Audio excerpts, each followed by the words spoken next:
Hi, it's About 1975 and welcome to Elite Dangerous on the Legacy version on Xbox, and today I'm giving you my mission sharing for May. So this was me stacking up 20 wing missions for mining and sharing them out. And again, I managed to get all my wing missions done in one station at Human City.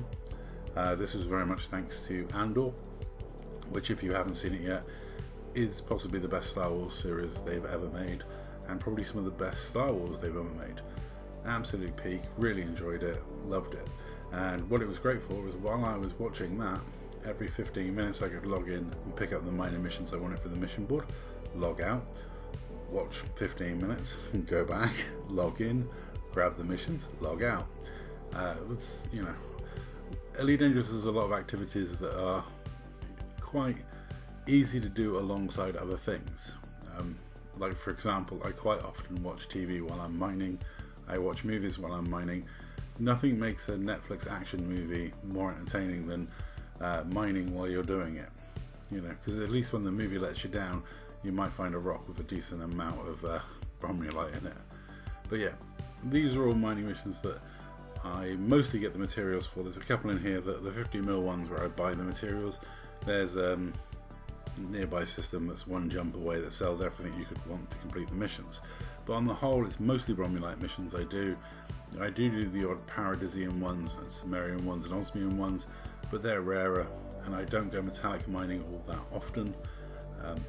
I tend to do that when I'm running low on certain materials. So yeah, metallic mining, I've got a particular spot that I go to. It's such a shame there's no Osmium hotspots, because that would solve, that's the main reason why I don't go metallic mining that much, is because if you want to get platinum and palladium and stuff like that, metallic mining is great. And I will be doing a video soon showing the best way to sell those high value goods using the in-game tools. I really need to get around to making that one. Yeah, I gotta go grab the footage for it and use the in-game tools to show you I get the best price for things like painite, void opals, etc., low temperature diamonds, things like that. Because selling that stuff, I don't tend to do that too often, because from my point of view the missions are better because it makes more money for other people. I'm not really interested in making money for me.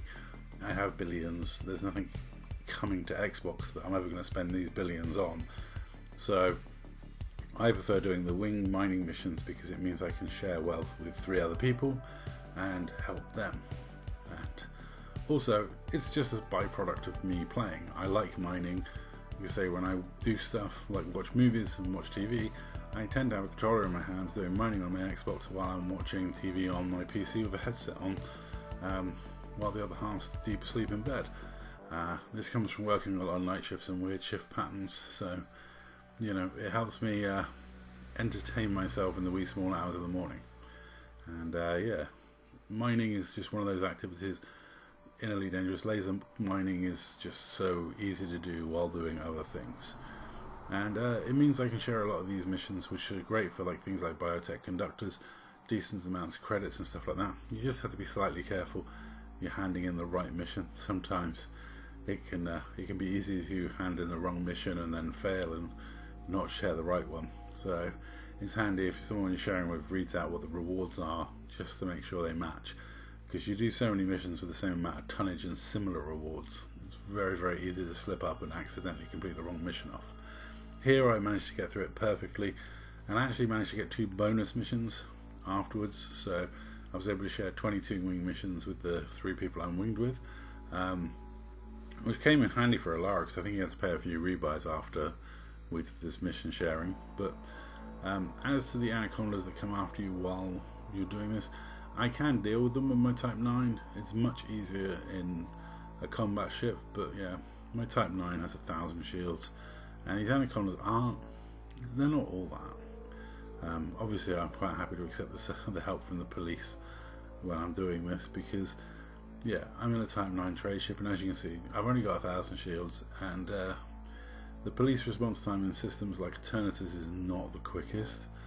So yeah, it's quite handy when you can look after yourself.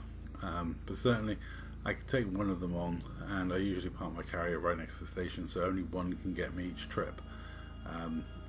And to be honest, I don't have to do that many runs from my carrier to the station, because, you know, 3 runs is, well, 1 run is like three missions completed, because they're all for about 200 odd tons of bromulite. I think my Type 9 carrier is 712 tons, so yeah, I mean, I can carry quite a decent amount and get most of these missions done fairly easily and fairly quickly.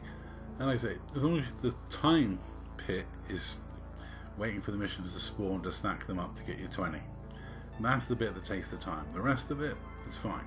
There's always one person in the wing that's slow to accept the mission.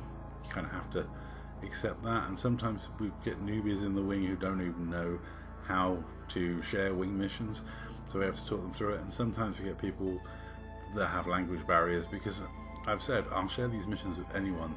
If you're on my friends list, you've got a chance of being involved and being shared with these missions. I do this approximately once a month. I'm not going to guarantee I always do it once a month, but approximately once a month I do this. Once I get to about 3,000 tons of bromulite, I'm happy to share the missions. And yeah, it's a nice way for me to give back and help people, especially people saving up for their fleet carriers and stuff like that, or trying to get to that elite trade rank. But yeah, ultimately it's good, because in this case I spawned 1 mission for me, and one of my wingmates managed to get a mission spawning for them, because he's done this with me quite a few times, and he's also allied with everyone here. Anyway, that's all for this video. Thank you very much for watching, and remember, if you want to get in on sharing these missions, just add me to your friends list. It may mean I know where you are when you're trading, so you might get pirated, but on the whole, I give away more than I take. Anyway, that's all. Thank you very much for watching, and I'll catch you in the next one.